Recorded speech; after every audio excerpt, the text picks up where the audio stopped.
Well, I'm really sad about this one.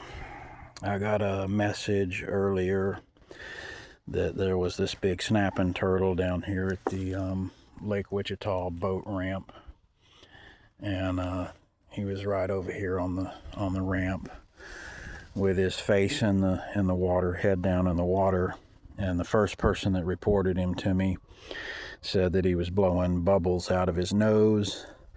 So I assumed he had, aspiration pneumonia, had an infection, and that he was actively drowning. And that person, grown man, was afraid to touch him and just pull him back so that his head was out of the water, and just, wouldn't wait until we got here or anything. So I had to actually get a female volunteer, a woman, came down here to pick up the snapping turtle and get him for me when I couldn't get a grown-ass man to even touch him and pull him back out, his face out of the water, when I presume that he might still be alive, because they said he was blowing bubbles. But then, so I just went over to this lady's house to pick up the turtle, not knowing if he was still going to be alive, if it was something I could save, but he was already passed. And another a bystander, another woman who sits out here at the boat ramp a lot, I guess, had remarked to the lady who actually came down here to try to rescue this guy. She said that he was down here with his face in the water last night. So he was probably already dead as of last night, and he has blood was coming out of his snout, and he was already bloating.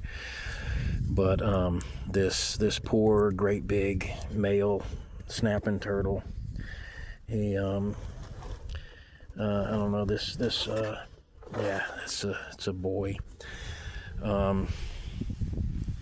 This is a very old and big. A lot of times on camera you can't really get the scale, but I mean, look how big his head is.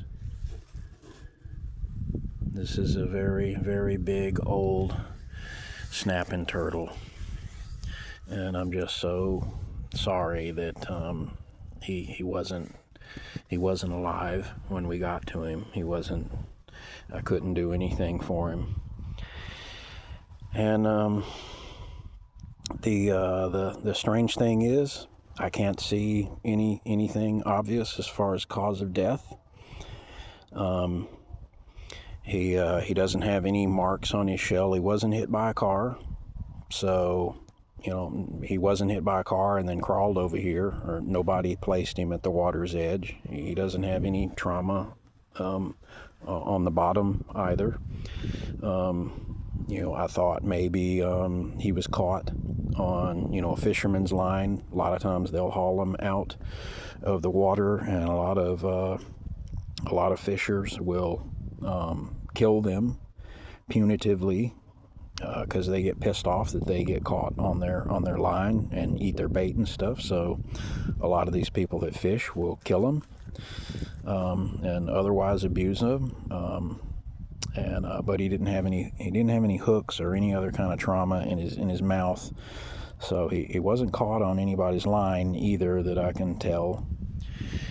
And no signs of blunt trauma or anything to explain his death. Unless he must have had an infection, maybe acquired over the winter, and he could have been sick during his winter hibernation.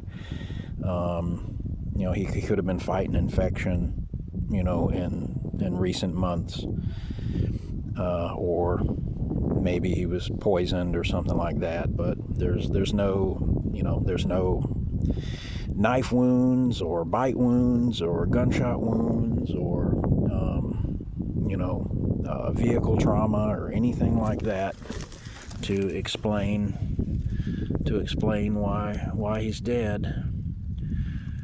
But he's got blood coming out of his mouth. So, but this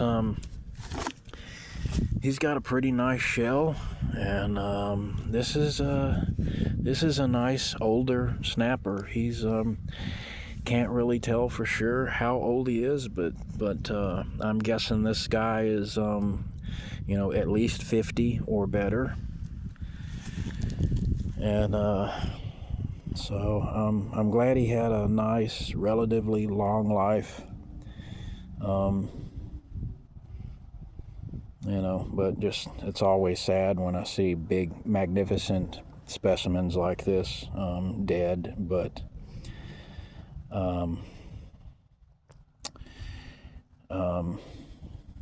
apparently it makes it a little better to take that it looks like it was natural causes. Somebody didn't kill him out of cruelty, or hit him with a car and leave him to die or something. So there was just nothing we could do for this one. But golly, he's so big.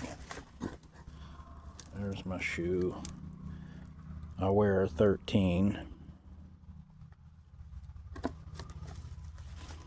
So anyway, we're gonna give him a water burial here back at the lake. That's generally what I do when I can, is just give him a water burial back where they came from. This is where he belongs.